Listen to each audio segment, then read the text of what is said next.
بسم الله الرحمن الرحيم আসসালামু আলাইকুম রহমতুল্লাহ। আমরা আমাদের ক্লাসটি শুরু করে দিয়েছি। প্রিয় ভাইরা, মহান রাব্বুল আলামিন পবিত্র কালামুল্লাহর মধ্যে ইরশাদ করছেন যে যারা ঈমান এনেছে এবং যাদেরকে আল্লাহ কোরআনের জ্ঞান দিয়েছেন, যাদেরকে আল্লাহ জ্ঞান অর্জনের তৌফিক দিয়েছেন, আল্লাহ তাদের মর্যাদাকে অনেক উঁচু করেছেন। এবং রাসূল সাল্লাল্লাহু আলাইহি ওয়াসাল্লাম হাদিসের মধ্যে বলেছেন, ইকরাউল কোরআন, তোমরা কোরআন পড়তে থাকো, কোরআন তেলাওয়াত করতে থাকো, কারণ এই কোরআন ফাইন্নাহু ইয়াতি ইয়াউমাল কিয়ামাতি শাফিআন লিআসহাবিহি, কারণ এই কোরআন কিয়ামতের দিন যারা কোরআন তেলাওয়াত করে তাদের জন্য সুপারিশকারী হিসেবে উপস্থিত হবে। আমরা সরাসরি আমাদের ক্লাসে চলে যাচ্ছি। আপনারা জানেন আমাদের এই কোর্সটি 3-in-1 কোরআন শিক্ষা কোর্স। এই 3-in-1 কোরআন শিক্ষা কোর্সে আমরা আপনাদের সাথে আলোচনা করে থাকি। প্রথমত আমরা আপনাদের সাথে তাজউইদের যে নিয়ম কানুনগুলো রয়েছে সেগুলো আমরা আলোচনা করি, কিভাবে শুদ্ধ করে আমি কোরআন তেলাওয়াত করতে পারবো। এবং দ্বিতীয়ত আমরা যে কাজটি করি সেটি হচ্ছে শুদ্ধ বিশুদ্ধভাবে আপনি কিভাবে কোরআনিক গ্রামার যেটি আরবি কোরআনিক অ্যারাবিক ল্যাঙ্গুয়েজ যেটি সেটি আপনারা শিখতে পারবেন। এবং তৃতীয়ত ইসলামের বেসিক কিছু বিষয়, এমন খুবই স্বাভাবিক সাধারণ বিষয় কিন্তু আমরা প্রতিনিয়ত ভুল করি, সেই বিষয়গুলো নিয়ে আমরা আপনাদের সামনে কথা বলার চেষ্টা করব ইনশাআল্লাহ। প্রিয় ভাই বোনেরা, শিক্ষার্থী ভাই বোনেরা, আমরা সরাসরি আমাদের যে ক্লাসে প্রবেশ করেছি। ফুরকান ইনস্টিটিউট এটি একটি অনলাইন কোরআন একাডেমি ও রিসার্চ ল্যাব। আমরা সহজ তাজবিদ শিক্ষা, আজকে আমাদের ক্লাস 9। বিসমিল্লাহির রহমানির রহিম, আলহামদুলিল্লাহ ওয়াসসালাতু ওয়াসসালামু আলা রাসূলিল্লাহ। আসসালামু আলাইকুম ওয়া রাহমাতুল্লাহি ওয়া বারাকাতুহু। আজকে আমরা যে জিনিসটি শিখব সেটি হচ্ছে, আজকে আমরা শিখব কলকলা। কলকলা কাকে বলে, তাজউইদের নিয়মের ক্ষেত্রে, কোরআন তিলাওয়াত করার ক্ষেত্রে কলকলা জিনিসটি কি সেটি আমরা শিখব। পাশাপাশি আমরা আজকে সূরা ইখলাস ও সূরা লাহাব, যেটার আরেকটি নাম সূরা মাসাদ, সেটি আমরা ইনশাআল্লাহ মশক করব। তাহলে আমরা সরাসরি ক্লাসে ঢুকে যাই। আমরা প্রত্যেকটি তাজউইদের ক্লাসের শুরুতে আপনাদের জন্য আমরা যে কাজটি করি সেটি হলো, আমরা আলিফ থেকে ইয়া পর্যন্ত এবং ইয়া থেকে আলিফ পর্যন্ত আপনাদের সামনে আমরা উপস্থাপন করি।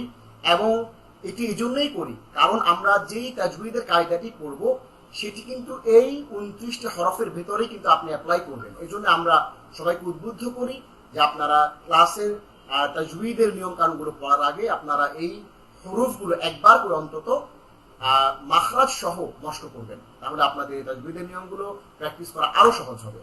আজকে আমরা কলকলা সম্পর্কে জানবো। কলকলা সম্পর্কে জানার আগে আমাদেরকে জানতে হবে কলকলা মানে কি। কলকলা মানে হচ্ছে বাড়িকে ফেরত আসা, ধ্বনি প্রতিধ্বনিত হওয়া, একটা ইকো হবে। আচ্ছা, কলকলার হরফ হচ্ছে 5টি। কফ, আমার সাথে সবাই একটু বলেন, জিহ্বার গোড়া তার বরাবর উপরে তার সঙ্গে লাগাইয়া 2 নোক্তাওয়ালা কফ। সবাই একটু আমার সাথে বলেন কফ। এরপরে ক, বা, জিম, দাল। সবাই একটু বলেন যে কফ, ত, বা, জিম, দাল, এই 5টি। কফ, ত, বা, জিম, দাল, এই 5টি হরফ। এই কলকলার হরফ হচ্ছে 5টি। এই 5টি হরফের উপর সাকিন বা জজম থাকলে কলকলা করে পড়তে হয়। আমরা একটু উদাহরণে দেখি প্রাথমিকভাবে, আমরা আরো ডিটেলসে যাব। প্রাথমিকভাবে আমরা একটু দেখি যে আগে বললাম যে এই 5টি হরফের উপর যদি সাকিন বা জজম থাকে তাহলে কলকলা করে পড়তে হয়। তাহলে আমরা এখানে একটু পড়ি, দেখেন কফ, এই কফের উপর জজম, তাহলে ইক র। সবাই একটু আমার সাথে বলেন ইক র, ইক র, কফ।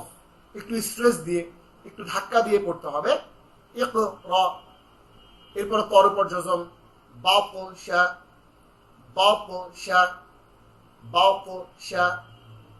আমার সাথে সবাই বলেন তাব্বা, তাব্বা, তাব্বা। এরপরে ইয়াজআল,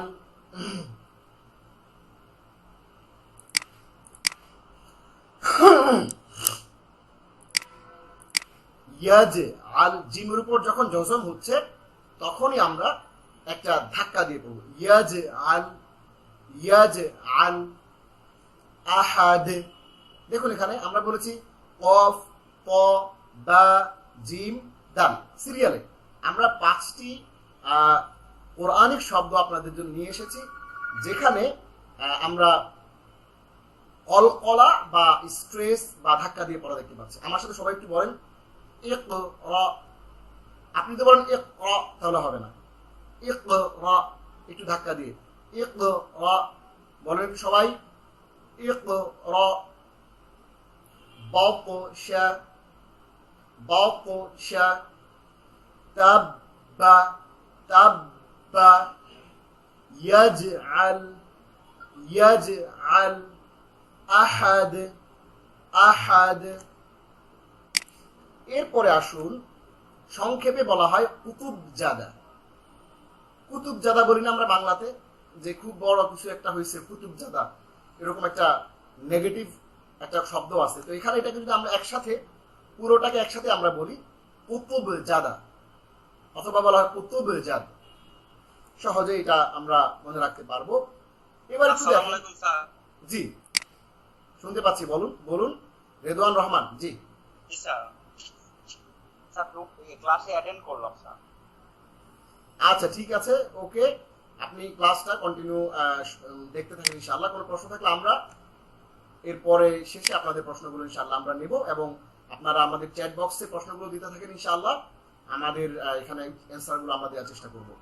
নিচে উল্লেখিত অক্ষরগুলোর যে কোনো একটিতে যদি সুকুন থাকে তখন কলকলা করতে হয়। দেখুন কফ, ক, বা, জিম, দাল। আর কলকলা হচ্ছে এমন একটি অতিরিক্ত ধ্বনি বা প্রতিধ্বনি যা পেশ উচ্চারণের অর্ধেকের মতো, বা পেশ বু। এই বু, বু পুরোটা না, অর্ধেক। যেমন আমরা যদি পেছনে একটু আসি, দেখেন ইক, কফ পেশ কু, কুনা, ইক, ইকু মানে কুনা, ইক মানে একটু পেশের অর্ধেক। বা কপেশ তু যদি যেরকম দেন তাহলে বাউপুষা, কিন্তু ওই পর অর্ধেক, বাউপোষা, বাউপোষা, এরকম। এই জন্য বলা হয় যে এমন একটু অতিরিক্ত ধ্বনি বা প্রতিধ্বনি যা পেশের উচ্চারণের অর্ধেকের মতো। কলকলা আপনি কিভাবে পড়বেন? যখন হঠাৎ করে ব্রেক করা হয় তখন কি ঘটনা ঘটে? আপনি একটু অতিরিক্ত শব্দ পান, এরকম একটা হঠাৎ করে ব্রেক করবেন, ব্রেক করে আবার ছেড়ে দিয়ে আবার সামনে চলে যাবেন। বাউপোষা, এই যে এখানে ইকরা, বাউপোষা, ইয়াজআল, ব্রেকের মতো। এখন দেখেন ওয়ালা তাজআল, এই যে ওয়ালা তাজআল, জিমের উপর জজম। ওয়ালা তাজআল ইয়াদাকা মাগলুলাতান। অতএব আপনি যদি একটি কলকলা অক্ষর পড়েন, সেটির উপর আপনি কি করবেন? নিশ্চয়ই একটি প্রতিধ্বনি করবেন, প্রতিধ্বনি। তাজআল, এরকম একটা প্রতিধ্বনি হবে, তাজআল। তাহলে 5টি কলকলা অক্ষরের লোগো, এটা একটু খেয়াল রাখতে হবে। কফ, ত, বা, জিম, দাল একসাথে, কুতুবজাদ অথবা কুতুবজাদা, যেটাই আপনি মনে রাখেন। এবার একটু আসুন আমরা সরাসরি কোরআনে ঢুকে যাই। আমরা সরাসরি যদি কোরআনে ঢুকে যাই, দেখুন যে কলকলার অক্ষর 5টি। আমরা একটু সূরা বাকারার একটি কোরআনের প্রথম পারার একটি পৃষ্ঠা, আমরা 7 নম্বর পৃষ্ঠাটা আমরা এখানে উপস্থিত করেছি, এবং সেখানে আমরা আপনাদেরকে দেখাবো যে আসলে প্র্যাকটিক্যালি সূরা বাকারার এই পৃষ্ঠাটাতে আমরা কয়টা কলকলা পাচ্ছি। দেখুন, কোরআনের প্রতি পাতায় প্রায় 6 বার করে, কোরআনের মধ্যে 3700 বার আমরা কলকলা পাই। সুবহানাল্লাহ, আলহামদুলিল্লাহ। অর্থাৎ 3700 বারের মতো আপনি প্রতি পাতায় কলকলার শব্দ পাবেন। এবার একটু আমরা দেখি, ওয়াইল কুল নাদখুলু, নাদখুলু, নাদে, এই যে ধাক্কা দিচ্ছেন, এটা স্ট্রেস দিচ্ছেন। ওয়াইল কুল নাদখুলু, দালের উপর জজম।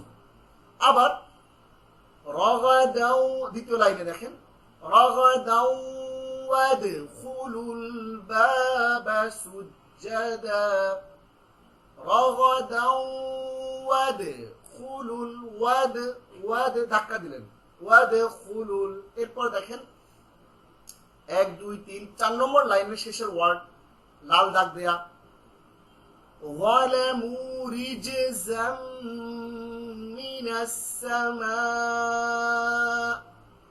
রিজে জিমের উপর জজম রিজেজাম রিজেজ জিম র জিম জের রিজে রিজে নট রিজজাম না, আমরা আটকে রাখছি না, ছেড়ে দিচ্ছি, একটা ধাক্কা দিচ্ছি। রিজেজাম মিনাস সামা। ঠিক তেমনি কদ আলিমা, আমার স্লাইডটা আশা করছি আপনারা সবাই দেখতে পাচ্ছেন, স্লাইডের মধ্যে একটু খেয়াল করবেন। কদ আলিমা قد علم قد علم اوكي قد علم كل اناس مشربهم। ঠিক তেমনি এরপরে দ্বিতীয় লাইনে আবার এরপরের এক লাইন পরেই ফাদউ লানা, দালের উপর জসম, ইউখরিজ লানা, এই জিমের উপর জসম। আবার এর পরের লাইনে মিন বাকলিহা, কফের উপর জজম। এরপরের লাইনে আতাস্তাবদিলু বে, আতাস্তাবে, তাবে পেশের অর্ধেক উচ্চারণ ধাক্কা দিয়ে, তাবে আতাস্তাবদিলুনা আল্লাযী হুয়া আদনা, আদনা। এইভাবে ওয়ায়াকুলতুলু ওয়ায়াকু, ইয়া কফ দেবর ইয়াকু, নট ইয়াকতুলু না, এটা ভুল। ইয়াকুলতুলুনা ইয়াকুলতুলুনা নাবিয়িনা বিগাইরিল হক। দেখেন এই কফের উপর যখন তাসদিদ হলো, এরপরে যে হাক্কি যেটা আছে, এই যেটার মধ্যে আমরা একটা জজম দিয়ে দিচ্ছি, কারণ আমরা এটা থামছি। তাহলে وَيَقْتُلُونَ النَّبِيِّينَ بِغَيْرِ الْحَقِّ, কফের মধ্যে জজম, হক। এইভাবে আমরা এখানে 2, 4, 6, 8, 10, 11টার মতো আমরা এই পেজে একটু বেশি পেয়েছি কলকলা, কিন্তু কোরআনের প্রত্যেকটা পাতায় এভারেজে আপনি 6 বার করে কলকলা পাবেন, তাতে 3700 বারের মতো পুরো কোরআনে কলকলা রয়েছে। এবার আমরা আপনাদেরকে যেহেতু এই শীটটা দিয়ে দেব, এই পিডিএফ ফাইলটা দিয়ে দেব, আশা করছি আপনাদের কোনো অসুবিধা হবে না, আপনারা এগুলো দেখে দেখে প্র্যাকটিস করবেন ইনশাআল্লাহ। এবং এবার আমরা একটু আসি যে চলুন আমরা সকল অক্ষরের সঙ্গে বা অক্ষর যুক্ত থাকা কবিতাটি আবৃত্তি করি। হ্যাঁ, প্রতিটি ক্ষেত্রে বা ঠোঁট হতে উচ্চারিত। মাব, বাব, ওয়াব, ফাব, সাব, যাব, ضاب تاب داب طاب زاب ساب صاب لاب ناب راب جاب شاب। আপনারা আমার সাথে বলেন সবাই, এখান থেকে শুরু করি আমরা। রেডি? যাবে, শাবে, ইয়াবে, ববে, কাবে, কবে, ওয়াবে, হাবে, আবে, হাবে, গবে, খব। এইভাবে আপনারা আমরা প্র্যাকটিস করতে পারি ইনশাআল্লাহ। এবার আপনি ও আমি আমরা যেটা করব সেটা হচ্ছে এই কফ কফ, ক ক, বা বা, জিম জিম, ডাল ডাল, এগুলোর উপর আমরা একটা হামজা কল্পনা করে একটু আমরা পড়ি। আফ, আপ, আব, এগুলো সবাই আমার সাথে একটু পড়েন। আপ, আপ, আপ, আব, আজ, আদ, আপ, আপ, আব, আজ, আদ। এভাবে আমরা যদি একটু বারবার করে প্র্যাকটিস করতে থাকি, কফ, ত, বা, জিম, দাল, কফ, ত, বা, জিম, দাল, এই তিনটার উপরে যদি জজম হয়, সুকুন হয়, তাহলে আমরা একটু ধাক্কা দিয়ে স্ট্রেস দিয়ে পড়ব। আমরা কেন পড়ব? কারণ রাসূল সাল্লাল্লাহু আলাইহি ওয়াসাল্লাম যখন কোরআন তিলাওয়াত করেছেন তখন এভাবে তিনি তাজউইদ সহ এই পদ্ধতিতে উচ্চারণ করে পড়েছেন। এজন্য আমরা এই রাসূল সাল্লাল্লাহু আলাইহি ওয়াসাল্লামের দেখানো পদ্ধতিতে আমরা কোরআন তিলাওয়াত করব, তাজউইদের এই নিয়মগুলো কায়দাগুলো মেনে ইনশাআল্লাহ। এবার আসুন হামজার উপর একটা সুকুন হামজার পরে আমরা একটা সুকুন কল্পনা করি। হামজার পরে একটা, যেটা আমরা প্র্যাকটিস করে এসেছি, আরেকবার একটু দেখি। আম, আব, আউ, আফ। দেখেন আমরা এখানে আম বললাম, কোনো কলকলা হলো না। আমরা আম বললাম, কোনো ধরনের কলকলা হলো না। আব বললাম, কলকলা হয়ে গেল। আব, কলকলা হলো। আউ বললাম, কলকলা হলো না। আফ বললাম, কোনো কলকলা হলো না। ঠিক তেমনি এখানে দেখেন, আফ, কোনো কলকলা নাই, ধাক্কা নাই, জাস্ট আফ, থেমে যাচ্ছে। যখনই বলছে আব, তখনই একটা ধাক্কা দিচ্ছি। কেন? কারণ আমি জানি যে এইটা কফ, ত, বা, জিম, ডালের একটি। এরপর দেখুন আল, আও, আদ, আপ, আদ, অপ, এই যে আমরা ধাক্কা দিয়ে পড়ছি। কিন্তু আবার আজ, আস, আস, এখানে কোনো ধাক্কা দিচ্ছি না। ঠিক তেমনি দেখুন আল, আন, আর, কোনো আমরা ধাক্কা দিচ্ছি না। এখানে দেখেন আজ, কেন ধাক্কা দিচ্ছি আমরা? কারণ এখানে কলকলা করে পড়তে হচ্ছে। আজ, আশ, আই, কিছুই নেই। অব, কিছু হচ্ছে না। আক, কফ, ত, বা, জিম, দাল, যেহেতু আক, আক, আ, আ, আহ, আর, আহ, আহ, আহ, এগুলোর মধ্যে কোনো ধাক্কা দিচ্ছি না আমরা। আমাদের সুকুন, আমাদের প্র্যাকটিস শেষ হলো।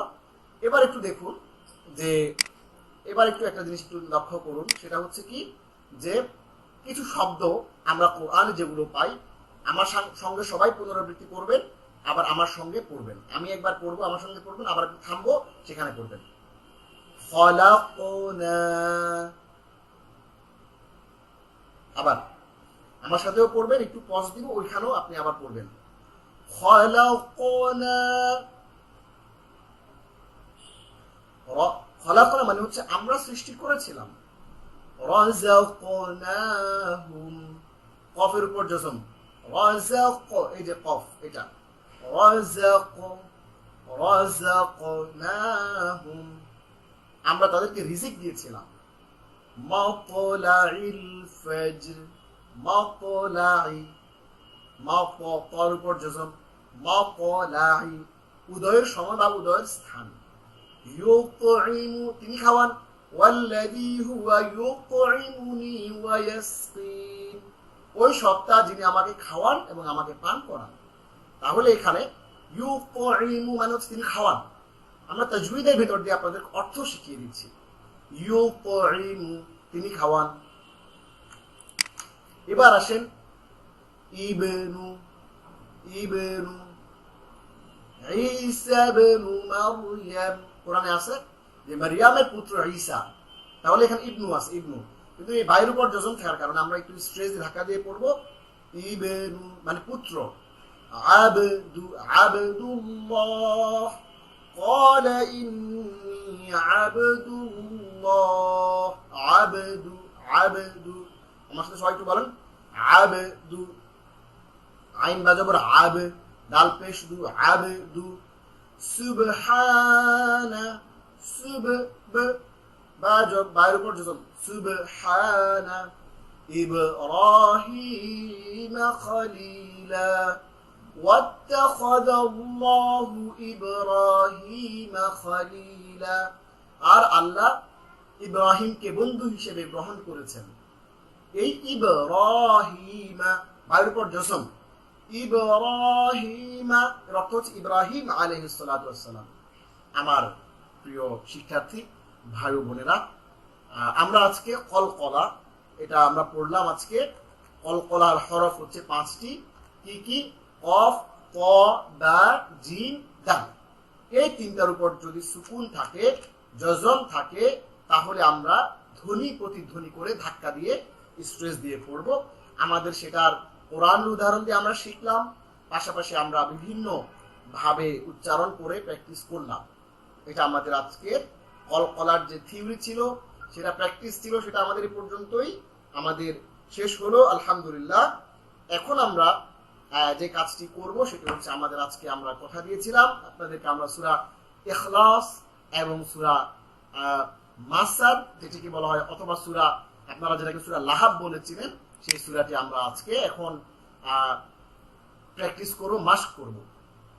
আপনারা অবশ্যই এই কোরআনে কারীম এক কপি কোরআন আপনারা নেবেন, এক কপি কোরআন নিয়ে সেই কোরআনের নিচে আপনারা দাগ দিবেন যে কোথায় আপনার প্রবলেম রয়েছে, সেই জায়গাগুলো আপনি আইডেন্টিফাই করবেন। আইডেন্টিফাই করে আপনি আপনার বাসায় এগুলো প্র্যাকটিস করবেন, যেহেতু এই শীটটা আপনাদেরকে আমরা দিয়ে দেব। তাহলে আসুন আমরা সবাই প্র্যাকটিস করি। প্র্যাকটিস করার পদ্ধতি হচ্ছে, আমি প্রথমে বলবো, আমার সাথে সাথে আপনারাও বলবেন। আমি আবার বলবো, আমার সাথে আপনারা বলবেন না, চুপ থাকবেন। কোন জায়গাতে আমি বলি এটা খেয়াল করবেন, এরপর একটু সময় দিব আমি, আপনারা পড়বেন। শুরু করি। আউযু বিল্লাহি মিনাশ শাইতানির রাজীম। প্রথমবার আমার সাথে পড়লেন, এবার আমি পড়বো, শুনবেন, এরপরে সময় দিব, পড়বেন। আউযু বিল্লাহি মিনাশ শাইতানির রাজীম।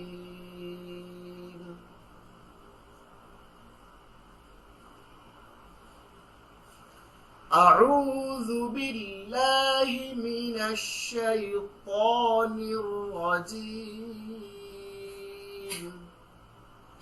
বিসমিল্লাহির রহমানির রহিম। বিসমিল্লাহির রহমানির রহিম। আবার বলছি, বিসমিল্লাহির রহমানির রহিম।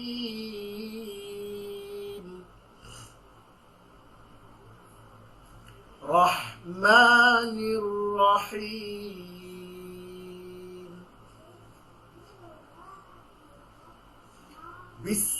বিসমিল্লাহির রহমানির রহিম।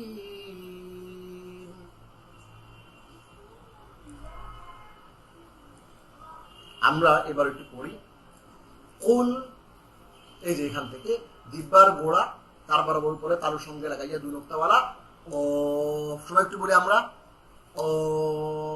এবার ওই যে আমরা কুল আউযু বিরাব্বিল ফালাক, কুল আউযু বিরাব্বিন নাস পড়েছি, ওইটাই সেমটাই কুল। কুল আউযু, ওরকম কুল। আজকে এটা হলো ইখলাস।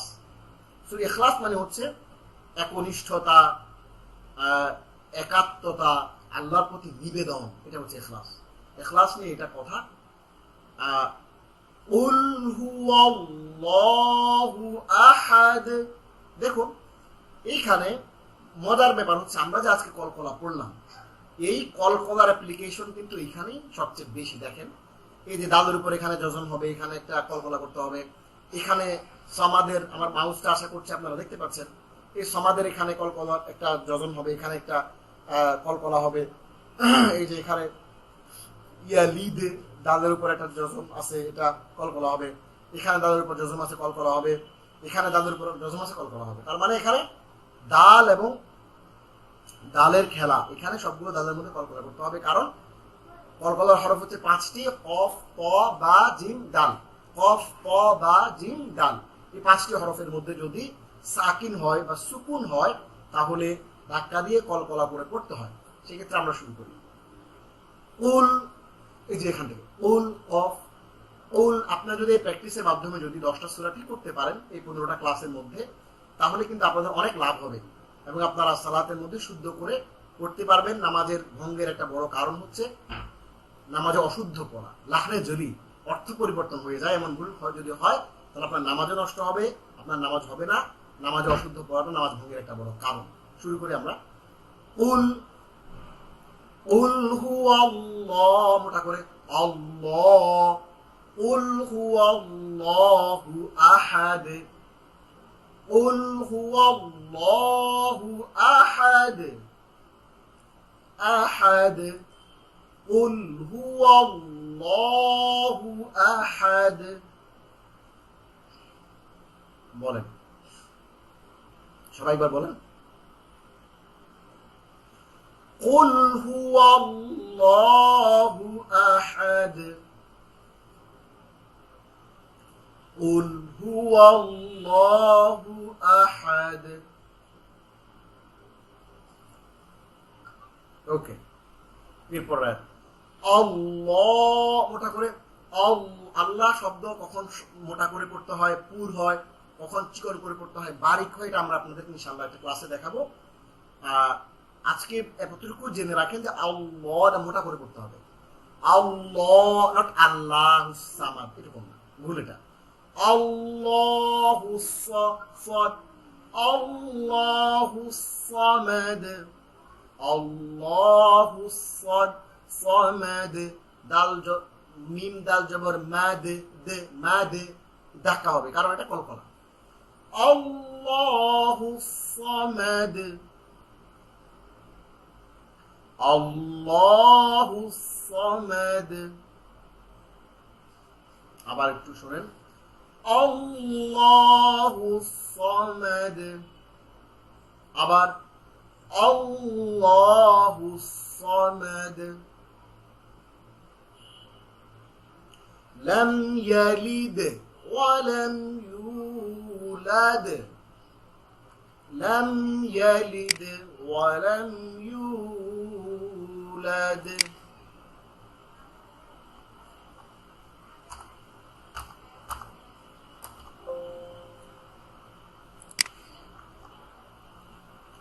জি, لم يلد ولم يولد، لم يلد ولم يولد। বলেন সবাই, জাস্ট এখানে কঠিন কিছু না, জাস্ট দুইটা দালের মধ্যে স্ট্রেস দিবেন, একটু কলকলা করবেন। লাম ইয়ালিদ ওয়া লাম ইউলাদ, সহজ। ওয়ালাম ইয়াকুল লাহু কুফুয়ান আহাদ, ওয়ালাম ইয়াকুল লাহু কুফুয়ান আহাদ।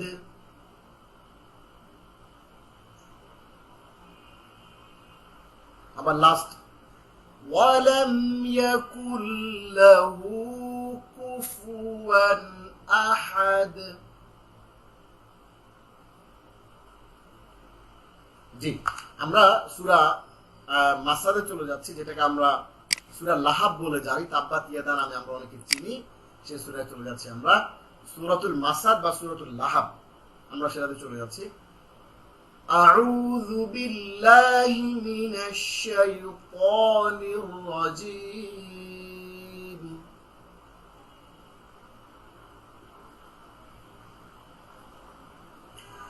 বিসমিল্লাহির রাহমানির রহিম।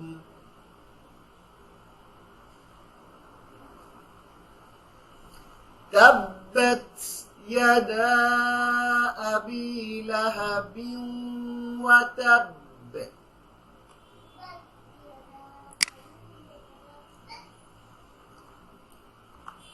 এইখানে একটা ব্যাপার বুঝতে হবে, এখানে অনেকগুলো কায়দা আছে, এখানে ইদগাম আছে, এখানে ইখফা আছে, বিভিন্ন কায়দা কানুন আছে, এগুলো আমরা আপনাদেরকে ইনশাআল্লাহ পড়াবো। এখন জাস্ট আমরা যেভাবে বলি এইভাবে একটু চেষ্টা করেন বলার ইনশাআল্লাহ। তাব্বাত ইয়াদা আবি লাহাবিন ওয়া তাব। এখানেও দেখেন, এখানে বায়ের উপর যেহেতু আমরা থামছি, একটা জজম হবে, ওয়া তাব। ওই যে বায়ের উপর জজম হলে একটা স্ট্রেস হয়, একটা কলকলা হয়, সেটা আমরা করব। তাব্বাত ইয়াদা আবি লাহাবিন ওয়া তাব।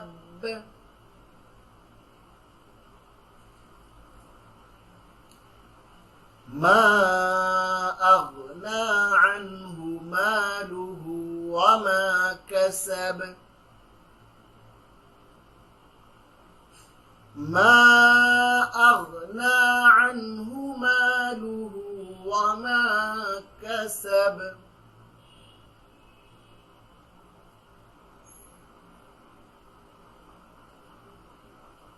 সবাই একটু বলেন আবার, মা আগনা আনহু كسب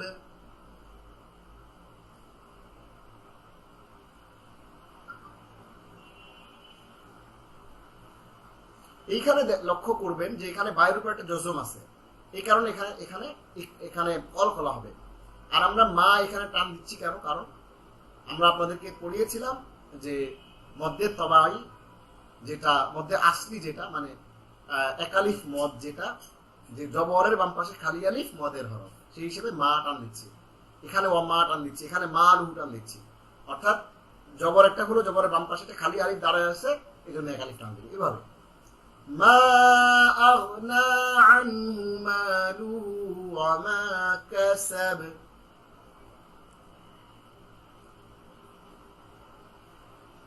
এবার আমরা আসি, এখানে একটু কঠিন কিছু না, জাস্ট একটু বলি। প্রথমে সদ, এটা সদ, সায়াস সদ, লাম খাড়া জবর লা আছে, এখানে একটা খাড়া জবর একটা লিফ টানতে হবে। না রন, এখানে ইকফা আছে, নাকের ভিতরে লুকিয়ে গুণনা করতে হবে। এটা আমরা আপনাদেরকে পরে ইনশাআল্লাহ এইটা জুইটা বলবো, কায়দাটা শিখিয়ে দেবো এবং প্র্যাকটিস করবো ইনশাআল্লাহ। এখানে একটু নাকের মধ্যে লুকিয়ে গুণনা করতে হবে। এরপরে এখানে একটু বার মধ্যে একটু একলা কলকলা করতে হবে। তাহলে এখানে সদের মধ্যে খেয়াল রাখবো, এখানে একালিফটান খেয়াল রাখবো, এখানে নাকের মধ্যে ঢুকাবো, এখানে আমরা কি করব, বার মধ্যে কলকলা করব। তাহলে শুরু করি। সায়াসলা নারান যাতা লাহাব, লাহাব। সায়াসলা নারান, নাকের মধ্যে নারান, নাকের মধ্যে ঢুকিয়ে ফেলে সরাসরি। সায়াস, সদ, সদ, নট সায়াস, না, সায়াস। সায়াসলা নারান যাতা লাহাবিন ওয়া ইমরাআতু। বলেন সবাই। ওয়া ইমরাআতুহু হাম্মালাতাল হাতাব। জাস্ট এখানে বায়ুর উপর জজম, এই কারণে এটা কলকলা। এখানে হান্না, এখানে হাতাব, এতটুকু, কঠিন কিছু না। ওয়ামরাআতুহু হাম্মালাতাল হাতাব, অনেকে হাম্মালাতুল হাতাব বলে, এটা ভুল। হাম্মালাতাল হাতাব। বলেন সবাই একবার পুরোটা। وامرأته حمالة الحطب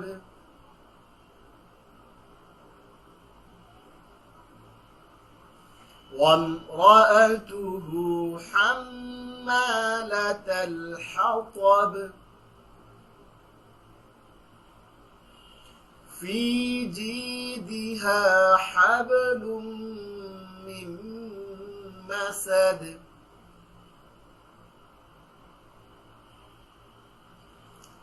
শুধু হার পরে হা বা জবর হাব, এখানে একটা কলকলা হবে। লুম নাকের মধ্যে গুণনা করে পড়তে হবে। কারণ কি? কারণ আমরা জানি যে নুন এবং মিমের মধ্যে যদি তাসদিদ থাকে তাহলে ওয়াজিব গুণনা হয়, গুণনা করে নাকের মধ্যে ঢুকে পড়তে হয়। হাবলুম, হ্যাঁ এরকম। আর এটা আমরা পড়েছি অলরেডি। আর মাসাদের এখানে দালের নিচে উপর একটা জজম রয়েছে, এখানে আমরা থামার কারণে সেখানে একটা কলকলা হবে। في جيدها حبل من مسد।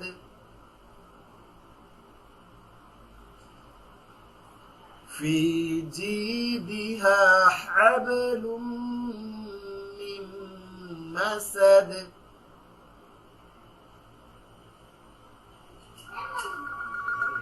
بسم الله الرحمن الرحيم। السلام عليكم ورحمة الله. سعادة السفير، أنا في درسنا الآن، أنا أدرس إن شاء الله في الساعة بعد الساعة 9 إن شاء الله سأتصل بكم. السلام عليكم. في جيدها حبل من مسد। সবাই বলেন একবার। في جيدها حبل النسد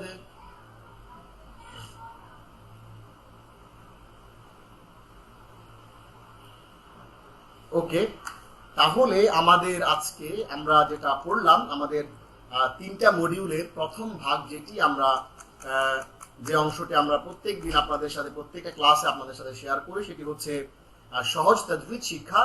এই সহজ তাজবিদ শিক্ষার আজকে আমরা আপনাদের সাথে শেয়ার করলাম।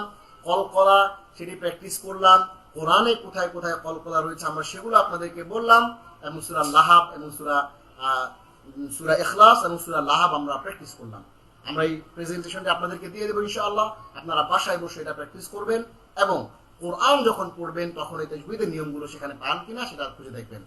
আপনারা কেউ আমাদের ক্লাস ছেড়ে যাবেন না, কারণ আমরা আরো ইন্টারেস্টিং একটি বিষয় আমরা আপনাদের সাথে শেয়ার করতে যাচ্ছি এখন ইনশাআল্লাহ। প্রিয় ভাই ও বোনেরা, শিক্ষার্থী ভাই ও বোনেরা, আমরা এই পর্যায়ে আপনাদের সামনে আমরা আমাদের আজকের যে অংশটি রয়েছে ক্লাস 9-এর সূরা ফাতিহা, অত্যন্ত চমৎকার একটি বিষয়। এই ব্যাপারটি এত চমৎকার এই জন্যই, খুবই গুরুত্বপূর্ণ এই কারণেই, কারণ সালাতে আপনি যে অংশগুলো পড়বেন, যা কিছু আপনি তিলাওয়াত করবেন, সবটা যদি আপনি বুঝতে পারেন তাহলে আপনার নামাজটা হবে ইন্টারেক্টিভ, আপনার সালাতটা হবে ইন্টারেক্টিভ। আমাদের ক্লাসটা কেউ যাবেন না, ক্লাসটা ছেড়ে আমাদের সাথেই থাকবেন। আমরা আপনাদেরকে আজকে সূরা ফাতিহার যে অংশটি আমাদের বাকি ছিল, শব্দে শব্দে বোঝা, শব্দে শব্দে অর্থ সহ, শব্দের বিশ্লেষণ সহ বোঝার আমাদের যে ক্লাসটি, সেটা আমরা আজকে আমাদের যতটুকু ছিল বাকি সেটা আমরা আজকে পড়ব। পাশাপাশি আমরা আজকে পুরো সূরা ফাতিহাটা টপ টু বটম আমরা একবার একটু দেখে নেব, যাতে করে আমাদের পুরো সূরা ফাতিহাটা একবার রিভিশন হয়ে যায়। কেউ যদি ক্লাসে লিভ করে থাকেন তাকে আবারও দাওয়াত দেন, যাতে করে আমাদের ইন্টারেস্টিং এই ক্লাসটাতে তিনি জয়েন করতে পারেন। এবং এই ক্লাসের লিঙ্কটি, ফেসবুক লিঙ্কটি শেয়ার করবেন বেশি বেশি করে, এবং আমাদের এই ক্লাসের যে জুম লিঙ্কটি আছে সেটিও আপনি আপনার হোয়াটসঅ্যাপ কন্ট্যাক্ট যারা রয়েছে তাদের শেয়ার করবেন, যাতে করে সবাই যে যখন ইন্টারেস্ট হয়, ক্লাসের মাঝখানে হোক, ক্লাসের শেষে হোক, অথবা ক্লাসের শুরুতে হোক, আমাদের সাথে যেন জয়েন করেন ইনশাআল্লাহ।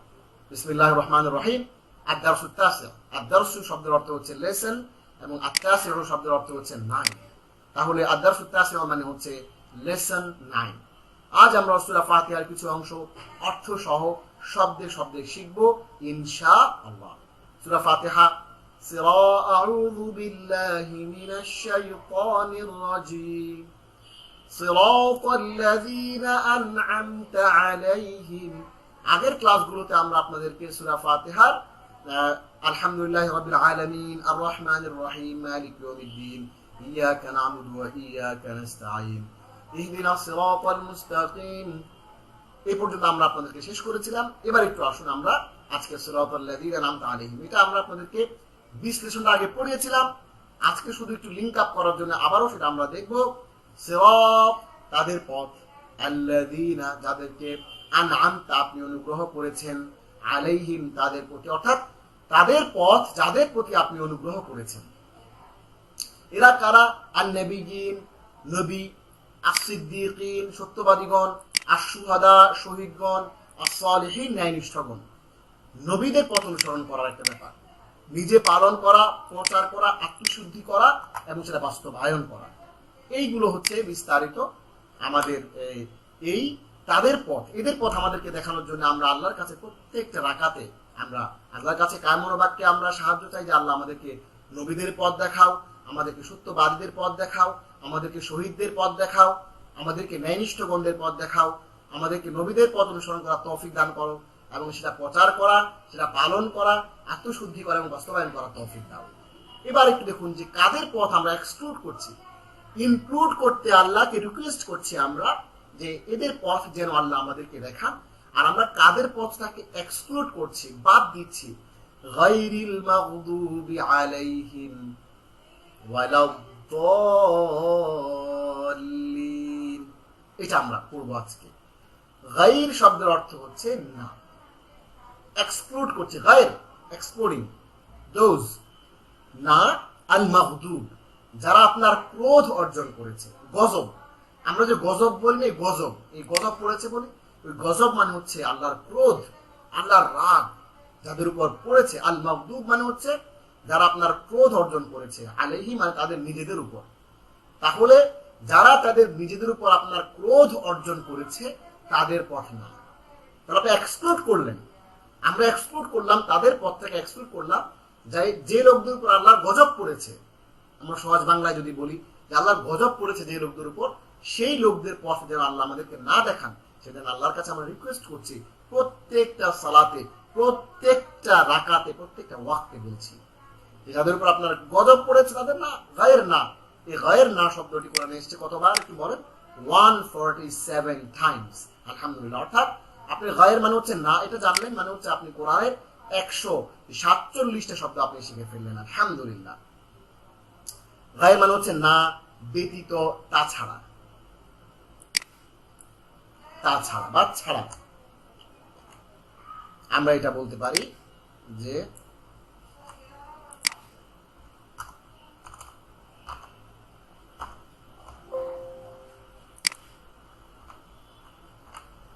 ছাড়া বা তাছাড়া বা ব্যতীত, না, ব্যতীত, তাছাড়া বা ছাড়া, এটা আমরা বলতে পারি যে এটা 147 বার পবিত্র কালামুল্লাহর মধ্যে, পবিত্র কোরআনের মধ্যে এসেছে। আলহামদুলিল্লাহ। এরপরে দেখুন আল মাগদুব, যারা আপনার ক্রোধ অর্জন করেছে। ক্রোধ কারা? দেখুন মাগদুব এর ওজনে আমরা আপনাদেরকে দুটো শব্দ, একটা শব্দ শেখাবো, মাজলুম। মাজলুম ইকুয়াল টু মাগদুব। অর্থাৎ মাজলুম যে ওজনে, মাজলুম দেখেন জবর যেখানে, জের যেখানে, পেশ যেখানে, ঠিকঠাক। মাগদুব মাজলুম। মাজলুম মানে হচ্ছে যে ভুল করেছে অথবা নির্যাতিত হয়েছে, তারপর নির্যাতন করা হয়েছে। আর মাগদুব মানে হচ্ছে যে ক্রোধ অর্জন করেছে অথবা যার উপর কেউ ক্রোধান্বিত হয়েছে। মাজলুম মানে হচ্ছে যে ভুল করেছে অথবা নির্যাতিত হয়েছে, আর মাগদুব মানে হচ্ছে যে ক্রোধ অর্জন করেছে অথবা যার উপর ক্রোধান্বিত হয়েছে। এটা আমরা আজকে বুঝলাম। মাজলুম মানে হচ্ছে যে ভুল করেছে বা যার উপর নির্যাতন করা হয়েছে, আর মাগদুব মানে হচ্ছে যে ক্রোধ অর্জন করেছে অথবা যার উপর ক্রোধান্বিত হয়েছে। আপনারা প্লিজ এই ভিডিওটা দেখবেন এবং ভিডিওটা দেখে আপনারা প্র্যাকটিস করবেন, ইনশাআল্লাহ আপনাদের অনেক লাভ হবে। এবার আসুন আলাইহিম। আলাইহিম মূলত শব্দটা কিরকম এটা আমরা আগেও দেখেছি। আলা প্লাস হুম, এই আলা প্লাস হুম দুটো মিলিয়ে হয়েছে আলাইহুম হওয়ার কথা, কিন্তু আলা এই শব্দটি তার পরের যে শব্দ আসে তাতে সবসময় জের দেয়, যার কারণে আলা প্লাস হুম বা আলাই হুমটা হয়ে গেছে আলাইহিম। এবং সবসময় এভাবেই হবে, এভাবেই হয়, কোরআনে এভাবে শব্দগুলো আসে। আলাইহিম এটাই সঠিক। তাহলে আলা প্লাস হুম, আলা প্লাস হুম আমরা আপনাদেরকে দেখিয়েছি, হুয়া হুমা হুম, হিয়া হুমা হুন্না, আনতা আনতুমা আনতুম, আনতে আনতুমা আনতুন্না, আনা নাহনু। হু হুমা হুম, এই হুম হচ্ছে এই হুম। কা কুমা কুম, কি কুমা কুন্না, ইয়া না। আমরা এগুলো আপনাদেরকে পড়িয়েছি এবং এগুলো দেখিয়েছিলাম সেটি। তাহলে আলাইহিম হচ্ছে আলা প্লাস হুম হয়ে গেল আলাইহিম। তাহলে আমরা জিনিসটা বুঝলাম, গায়র না, আল মাগদুব যারা আপনার ক্রোধ অর্জন করেছে, আলাইহিম তাদের নিজেদের উপর, যারা তাদের নিজেদের উপর ক্রোধ অর্জন করেছে। আলা মানে উপরে, হুম মানে তাদের, যারা নিজেদের উপরে ক্রোধ অর্জন করেছে তাদের পথকে আমরা এক্সক্লুড করছি, যে তাদের পথে আমাদেরকে আল্লাহ দেখিয়েন না। আচ্ছা, আজান দিচ্ছে, আমরা যারা এখানে আছি আমরা কেউ একজন আজানের জবাব দিই ইনশাআল্লাহ, আর আমরা সবাই ক্লাসটা কন্টিনিউ করি। জি ধন্যবাদ, জাযাকাল্লাহ। এরপর দেখুন এই মাগদুব কারা? এই মাগদুব হচ্ছে যারা জানে কিন্তু করে না, মানে না। অর্থাৎ আপনি যদি জানেন, জ্ঞান পাপী যেটাকে আমরা বলি, যে জানে কিন্তু মানে না, অনেক কিছু জানে যে এটা করা অন্যায়, এটা করা যাবে না, রাষ্ট্রীয় সম্পত্তি ভূমি নষ্ট করা যাবে না, দুর্নীতি করা যাবে না, অন্যায় করা যাবে না। এই যে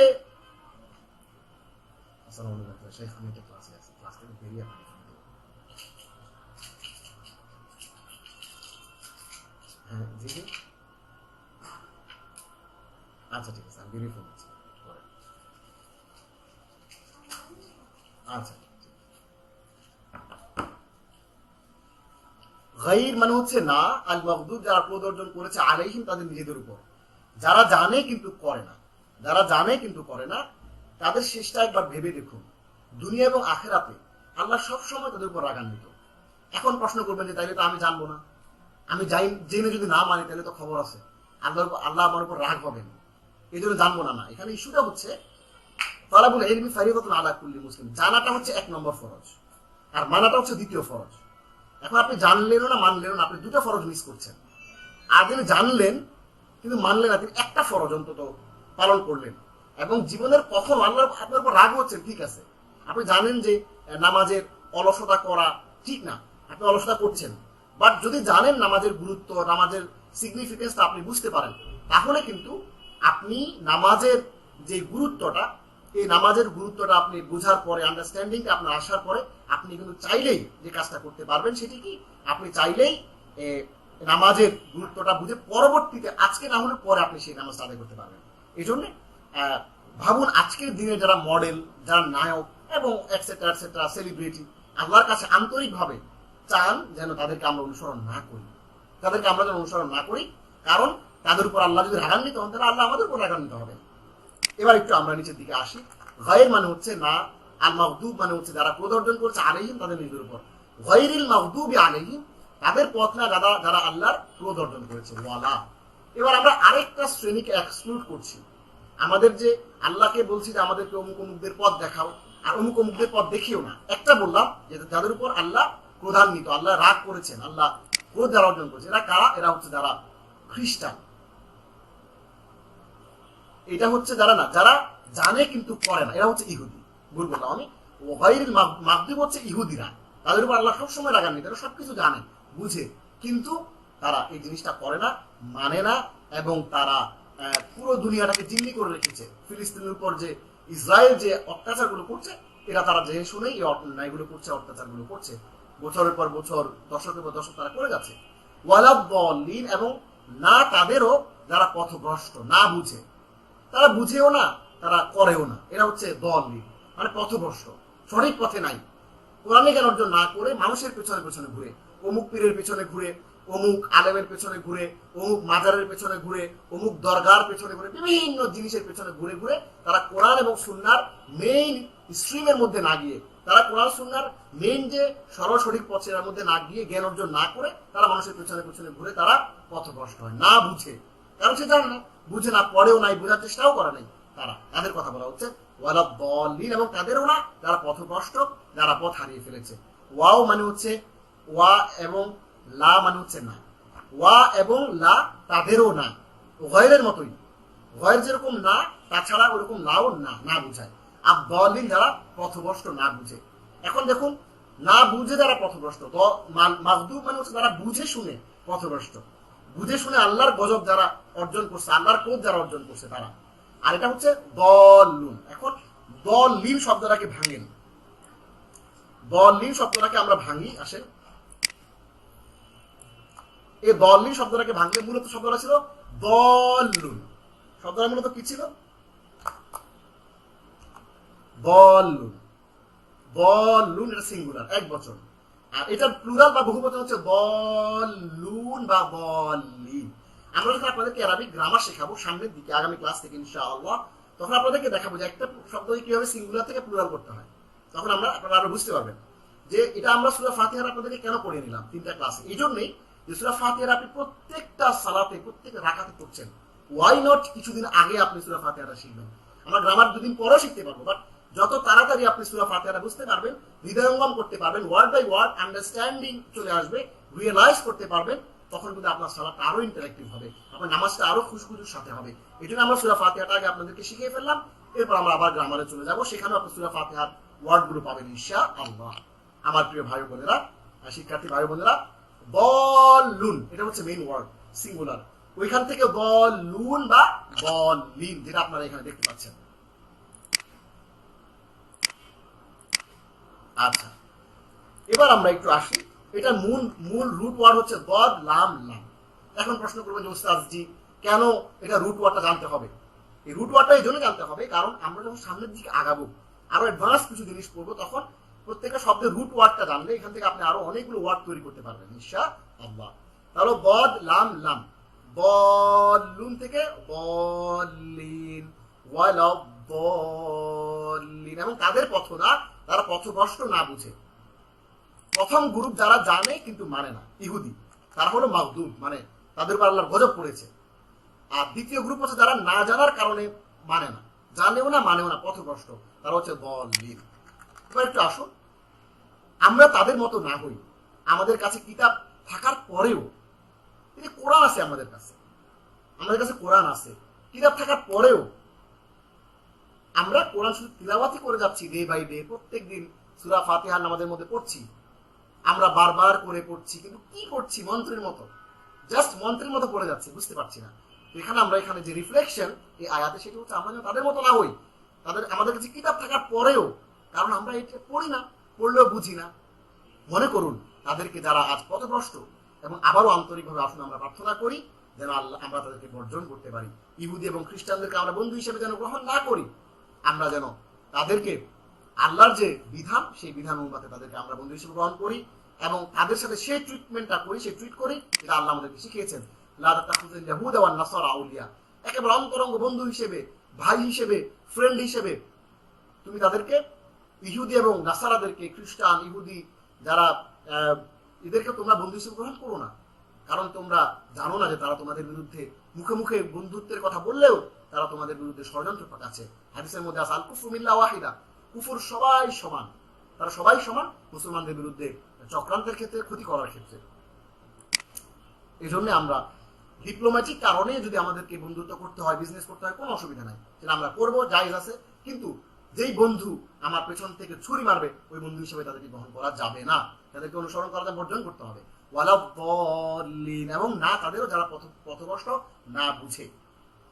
আমি হে আল্লাহ কবুল করো, আমি শব্দের অর্থ হচ্ছে হে আল্লাহ কবুল করো। আমার প্রিয় ভাই বোনেরা, আমরা এখন যে কাজটা করব সেটা হচ্ছে খুব সহজ একটা ব্যাপার, একটু কষ্ট হবে আপনাদের যদিও। আমি সূরা ফাতিহাটা শুধু টেনে যাবো, আপনারা একটু দেখে নেবেন, টেনে যাবো, জাস্ট একটু দেখে নেবেন 5 মিনিটে। দেখুন, আউযু, আমি আশ্রয় চাচ্ছি বিল্লাহি, আল্লাহর কাছে, মিনাশ শাইতান, শয়তান থেকে, আর রাজিম, যে বিতাড়িত। আউযু বিল্লাহি মিনাশ শাইতানির রাজিম, আমি আশ্রয় চাচ্ছি আল্লাহর কাছে, আর শয়তান থেকে যে বিতাড়িত।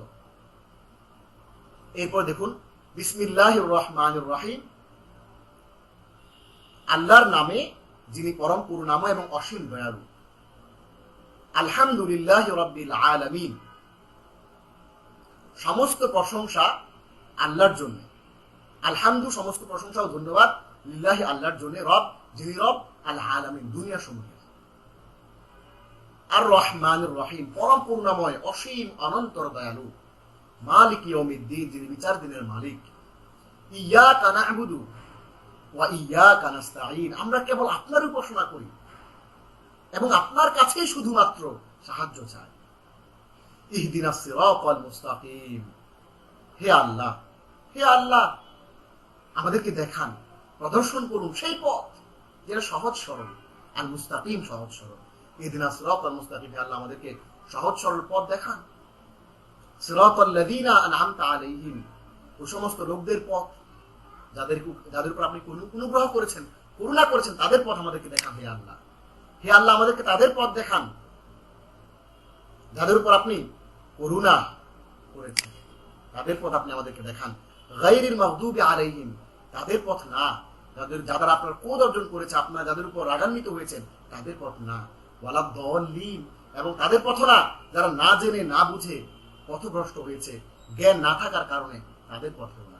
আমার প্রিয় ভাই বোনেরা, আপনাদেরকে আজকে আমরা যে কাজটা করব সেটি হচ্ছে সূরা ফাতিহা পুরোটা আপনাদেরকে একটা প্রেজেন্টেশন স্লাইডে, শীটের মধ্যে আমরা দিয়ে দিব আপনাদেরকে, ইনশাআল্লাহ। আসসালামু আলাইকুম ফজল ভাই।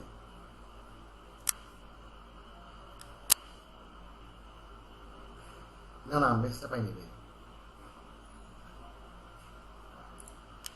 কি কোনো প্রবলেম ভাই? শিওর। দুঃখিত, আসলে আমরা আপনাদেরকে ইনশাআল্লাহ আমাদের যে প্রেজেন্টেশন, যে আমরা আপনাদেরকে আমাদের প্রেজেন্টেশন স্লাইড যেটা সূরা ফাতিহার, এই প্রেজেন্টেশন স্লাইডটা ইনশাআল্লাহ আপনাদেরকে আমি দিয়ে দেব। ইনশাআল্লাহ আপনারা সূরা ফাতিহাটা পুরোটা দেখতে পারবেন আমার প্রিয় শিক্ষার্থী ভাই বোনেরা। তাহলে আমরা আজকে এই ক্লাসের মাধ্যমে আমরা জেনে গেলাম যে সূরা ফাতিহার প্রত্যেকটা শব্দ, সূরা ফাতিহার প্রত্যেকটা ওয়ার্ডের তার ভেতরের অর্থ কি, তার শাব্দিক অর্থ কি, তার আসলে তার অরিজিনাল মিনিংটা কি, আল্লাহ আমাদেরকে কি বুঝাতে চেয়েছেন, আসলে আল্লাহ এই আয়াত দ্বারা, এই শব্দগুলো দ্বারা আমাদের কাছে কি চান, টোটাল বিষয়গুলো আপনাদের সবার কাছে ক্লিয়ার হয়ে যাওয়ার কথা। ইতিমধ্যে আলহামদুলিল্লাহ ইনশাআল্লাহ আমরা আপনাদেরকে এই স্লাইডটা দিয়ে দেবো, আশা করছি আপনাদের কাছে আরো ক্লিয়ার হবে। এবার আসুন আমরা আমাদের দ্বিতীয় মডিউলটি আজকে শেষ করলাম।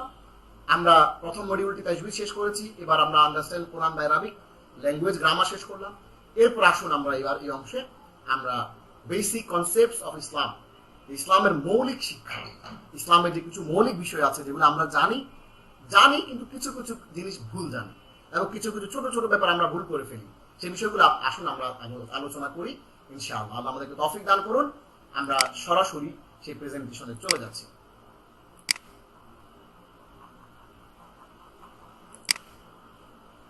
আশা করছি আপনারা সবাই আমার প্রেজেন্টেশনে দেখতে পাচ্ছেন। ফুরকান ইনস্টিটিউটের আজকের আমাদের ইসলামের মৌলিক শিক্ষার ক্লাস 9-এ আমরা আপনাদেরকে স্বাগত জানাচ্ছি। আজকে আমরা সালাত সম্পর্কে জানবো। আমরা গত ক্লাসে সালাত সম্পর্কে জেনেছি, সালাতের অর্থ জেনেছি, সালাতের গুরুত্ব জেনেছি এবং সালাতের কিছু গুরুত্বপূর্ণ ব্যাপার আমরা জেনেছি। এবার একটু আমরা আসি আপনাদের জন্য একটা অ্যাসাইনমেন্ট, একটা হোমওয়ার্ক রয়েছে আমাদের কাছে এবং এই হোমওয়ার্কটি আশা করছি আপনারা করছেন খুব গুরুত্বের সাথে। অনেকে হোমওয়ার্কগুলো জমা দিচ্ছেন। আমরা ক্লাসের শেষে একেবারে যখন কোর্সটা শেষ হবে, কোর্সটা যখন শেষ হবে আমরা আপনাদের সবাইকে আমরা এই যারা অ্যান্সারগুলো করেছেন আপনাদের সবার অ্যান্সারের ভিত্তিতে আমরা বিজয়ী ঘোষণা করবো এবং আপনাদেরকে ইনশাআল্লাহ পুরস্কারের ব্যবস্থা করব। আজকে আপনাদের জন্য যে অ্যাসাইনমেন্ট রয়েছে সেটি হচ্ছে সালাত আসলে আমাদেরকে আজানের জবাব দেওয়া হয়েছে। জি ফজলুল হাসান জাযাকুমুল্লাহ। জি তাহলে দেখুন সালাতটি আসলে আল্লাহ আমাদেরকে কেন দিয়েছেন, আমাদের 5 ওয়াক্ত সালাত আল্লাহ কেন দিয়েছেন বলে আপনি মনে করেন, এটা আপনি একটু লিখে পাঠাবেন। আমরা আমাদের গ্রুপে ফেসবুক পেজে আমরা কোশ্চেনটা ইনশাআল্লাহ দিয়ে দেবো, অ্যাসাইনমেন্টটা দিয়ে দেবো যে আল্লাহ আমাদের জন্য কেন সালাত আদায় করতে বলেছেন এবং সেটা একটা না করে দুটা না করে 5টা কেন করেছেন এবং সালাতের মধ্যে আসলে কি হয়, ঘটনাটা কি ঘটে, আল্লাহ সালাতের মাধ্যমে কি চান। যেমন আল্লাহ কোরবানের মাধ্যমে একটা জিনিস চান, আল্লাহ হজের মাধ্যমে একটা জিনিস চান, যাকাতের মাধ্যমে একটা জিনিস চান। অবজেক্টিভ এটা কি এই সালাতের, সালাতের অবজেক্টিভটা আপনারা সবাই লিখবেন। সালাতের লক্ষ্য উদ্দেশ্য কি এবং আল্লাহ আমাদের কাছ থেকে কি চান, এই জিনিসটা আমরা ইনশাআল্লাহ সবাই লিখবো। বাংলাতে আমরা লিখবো, ইংরেজিতে কোনো অসুবিধা নাই। আমরা ইনশাআল্লাহ আপনাদের সেই পোস্টগুলো নিয়ে, সেই লেখাগুলোকে নিয়ে আমরা ফেসবুকে পোস্ট করবো। এগুলো অনেকেই শেয়ার করেন, অনেকেই জানার চেষ্টা করেন, অনেকেই আপনাদের অনেক সব হবে ইনশাআল্লাহ। এবার আসুন আমরা আউটলাইন, প্রথমে আমরা আপনাদেরকে বলেছি সালাতের পরিচয়, বলেছি সালাতের গুরুত্ব, বলেছি ইসলামের সালাতের ধারণা কোত্থেকে আসলো, কিভাবে আসলো। এবার আমরা আজকে আপনাদেরকে যে জিনিসটা দেখাবো সেটা হচ্ছে সালাতের আমার প্রভু, এই ধারণা। সালাতের মধ্যে আমার প্রভু আল্লাহর সাথে যে আপনার একটা মোহব্বত, একটা সম্পর্ক, একটা ভালোবাসা, সেটার কথা আমরা আজকে আপনাদেরকে বলবো। সালাতের মৌলিক কিছু নিয়ম, সালাতের ফরজ, ওয়াজিব, সুন্নত, মুস্তাহাব, চেয়ারে সালাত আদায়, সালাতে মনোযোগ, খুশু এবং খুতবা চলাকালীন আপনি কথা বলতে পারবেন কিনা, 2 খুতবার মাঝে কথা বলা যাবে কিনা, সালাতে মোবাইল বন্ধ করা যাবে কিনা, আপনি মসজিদের মধ্যে চেয়ারে বা বাসায় বসে বা চেয়ারে নামাজ পড়তে পারবেন কিনা, সেই বিষয়ে আমরা কথা বলবো। এবার আমরা আসুন আমাদের প্রথমে আজকে যে আমার প্রভু এই যে কনসেপ্ট, এইটা আসলে কি, আমার প্রভু এই কথাটার কনসেপ্টের ইস্যুটা আসলে কি একটু দেখেন। আলহামদুলিল্লাহ বা সমস্ত প্রশংসা আল্লাহর জন্য, এর অর্থ হলো আল্লাহর কৃতজ্ঞ হওয়া এবং তিনি সবকিছু থেকে মহান এর স্বীকৃতি দেয়া। মুসলিমরা সালাতে আল্লাহু আকবার বলে, যার অর্থ হচ্ছে আল্লাহ সবচেয়ে বড়। আবার আমরা বলি সুবহান রাব্বিয়াল আ'লা, সুবহান রাব্বিয়াল আযীম, এই বলার মাধ্যমে আল্লাহর দাসত্ব প্রকাশ পায়। দেখুন আমরা যে কথাটি এখানে আপনাদেরকে বলতে চাই সেটি হচ্ছে রব্বি আল আযীম, সুবহান রব্বি আল আ'লা। রব্বি বারবার আপনি বলছেন যে আমার প্রভু মহান, আমার প্রভু অতি উত্তম, আমার প্রভু মহিয়ান গরিয়ান, এই যে কথাগুলো বলতে রব্বি বারবার বলছেন। রব্বি বলার অর্থটা কি? আমরা বলি যে আমার প্রেমাস্পদ, আমার প্রেমিকা, আমার প্রেমিক, আমার স্ত্রী, আমার জানের জান, আমার কলিজার টুকরা, আমার পরাণ, কত কিছু আমরা বলি। তো আল্লাহ আমাদেরকে সালাতের মধ্যে শেখাচ্ছেন যে রব্বি আল আযীম, রব্বি আল আ'লা। সুবহানাল্লাহ বললে হতো, সুবহান রব্বি সুবহান আর রব্বুল আ'লা বললে হতো। রব্বি বলার কারণটা কি? আমার রব।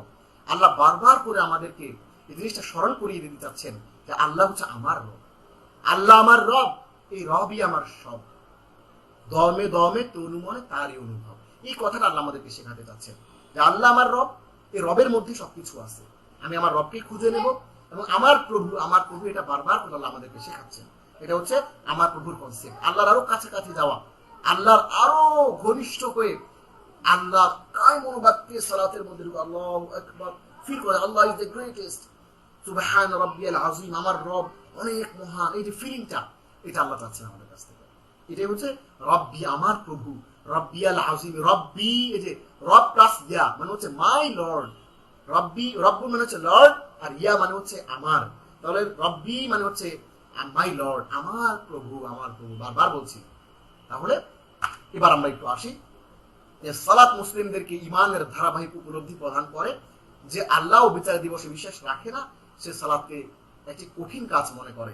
এই জন্য আল্লাহ বলেন, দেখুন যে সমস্ত লোকরা ভাই সালাত জানি তো ফরজ, কিন্তু সময় মতো করতে ভালো লাগে না, অলসতা লাগে, গুরুত্ব অতটা আসে না, কেমন যেন লাগে, খারাপ লাগে, মানে হচ্ছে না, পড়তেছি না, এক ওয়াক্ত পড়লে আরেক ওয়াক্তে নাই, অথবা অলসতা নামাজকে ধাক্কা দিয়ে লাস্ট সময় পর্যন্ত নিয়ে যায়। এই যে একটা এদের সম্পর্কে আল্লাহ বলছেন যে যারা কিয়ামত দিবসকে বিশ্বাস করে না এবং যারা সে সালাতকে কঠিন মনে করে, এই লোকগুলো সালাতকে কঠিন মনে করে। আল্লাহ রাব্বুল আলামিন বলছেন সূরা নম্বর 2 45 এবং 46 নম্বর আয়াতে, ওয়াস্তাঈনু বিস-সাবরি ওয়াস-সালাহ, তোমরা ধৈর্য ও সালাতের মাধ্যমে সাহায্য চাও। ইস্তাঈনু, তোমরা সাহায্য চাও কিসের মাধ্যমে? ধৈর্য ও সালাতের মাধ্যমে।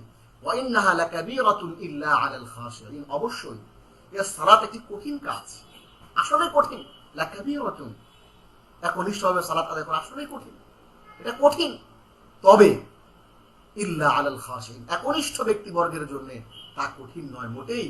যারা একনিষ্ঠ খাশিঈন, খুশু-খুজুর সাথে নামাজ আদায় করার চেষ্টা করে, তাদের জন্য এটা কঠিন না। কারা সেই একনিষ্ঠ লোক? কারা? আল্লাযীনা ইয়াযুন্নুনা, যারা বিশ্বাস করে, ধারণা করে, আন্নাহুম মুলাকু রাব্বিহিম, তাদের প্রভুর সঙ্গে তাদের সাক্ষাৎ হবে, এরা হবে একদিন। ওয়া আন্নাহুম ইলাইহি রাজিউন, এবং তারা তারই কাছে ফিরে যাবে। এই যে ফিলিংটা যাদের আছে, যারা মনে করে যে আমি আল্লাহর কাছে ফেরত যাব, আল্লাহর কাছ থেকে আসছি, ইন্না লিল্লাহি ওয়া ইন্না ইলাইহি রাজিউন, আমরা আল্লাহর কাছ থেকে এসেছি, আবার আল্লাহর কাছেই ফিরে যাব, এই বিশ্বাসটা যারা রাখে, তাদের জন্য কিন্তু সালাতটা কোনো কঠিন কাজ না। যে উপলব্ধি সালাতের মধ্যে, যে ধারাবাহিক উপলব্ধি, এটা কঠিন তাদের জন্য না। সালাতের মাধ্যমে মুসলমানদের পাপ ক্ষমা করা হয়, এটি আল্লাহর সাথে সম্পর্কেরও পুনর্বিকিরণ করে।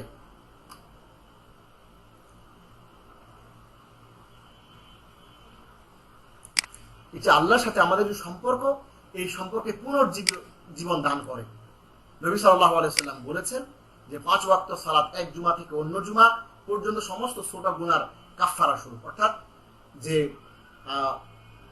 আল জুমআ ইলাল জুমআ কাফফারাতুল লিমা বাইনাহা, যে একটা জুমা আর একটা জুমা থেকে, একটা জুমা আর একটা জুমা মাঝখানে যতগুলো গুনাহ আছে, পরের জুমাটা হচ্ছে আগের জুমা থেকে এই জুমা পর্যন্ত যা গুনাহ করলো সবগুলো গুনার কাফফারা।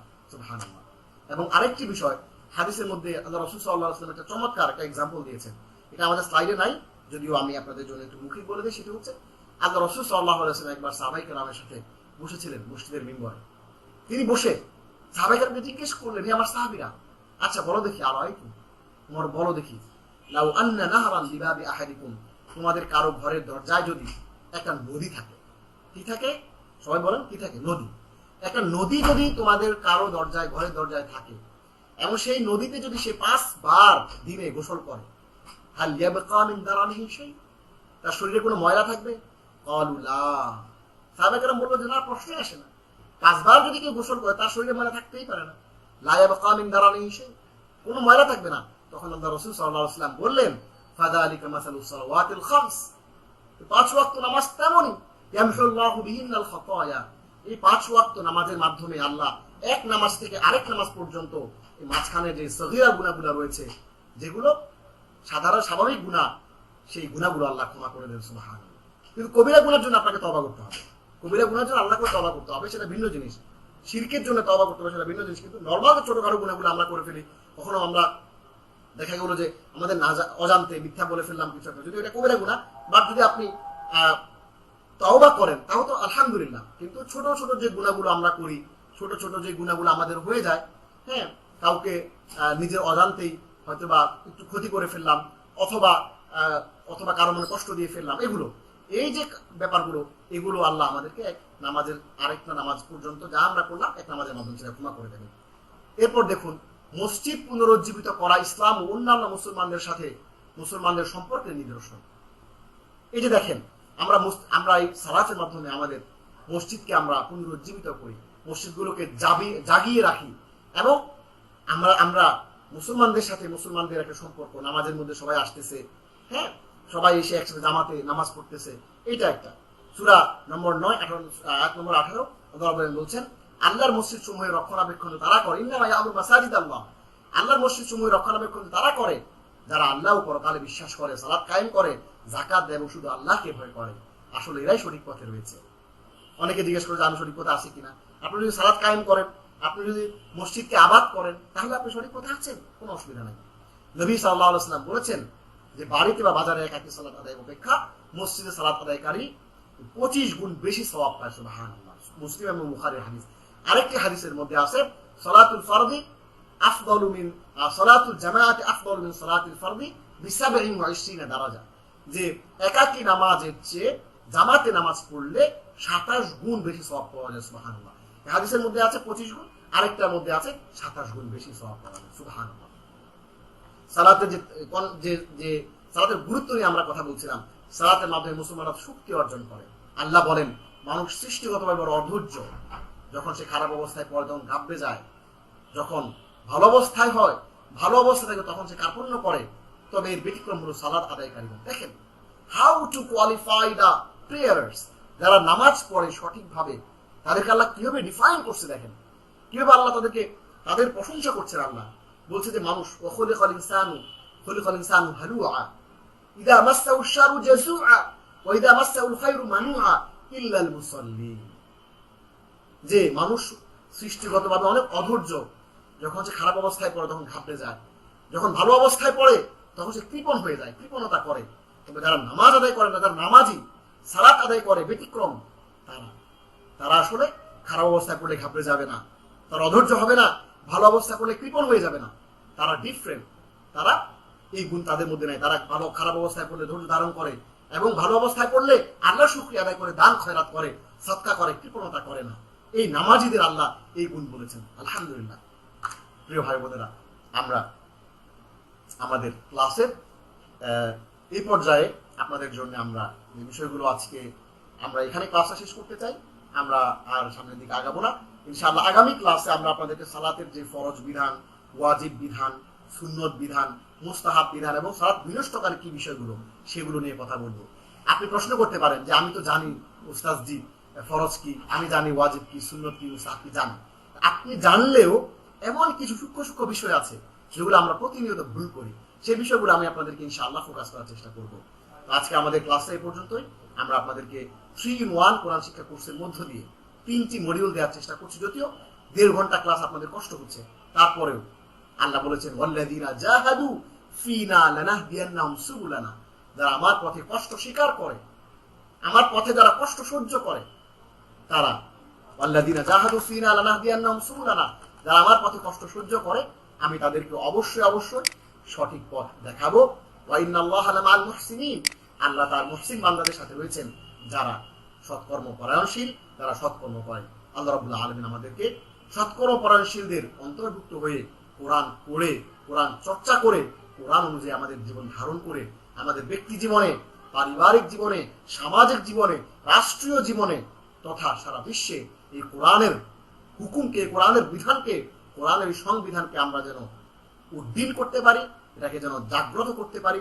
আল্লাহ রাব্বুল আলামিন আমাদের সবাইকে তৌফিক দান করুন। সবাই ভালো থাকবেন, সুস্থ থাকবেন। আজকে এ পর্যন্তই, আবারও দেখা হবে আগামী ক্লাসে। সে পর্যন্ত ভালো থাকবেন। সবাই আমার জন্য দোয়া করবেন। যারা আপনাদের জন্য এই ক্লাসের আয়োজন করেছে, আয়োজকদের জন্য দোয়া করবেন। আসসালামু আলাইকুম ওয়া রাহমাতুল্লাহি ওয়া বারাকাতুহু।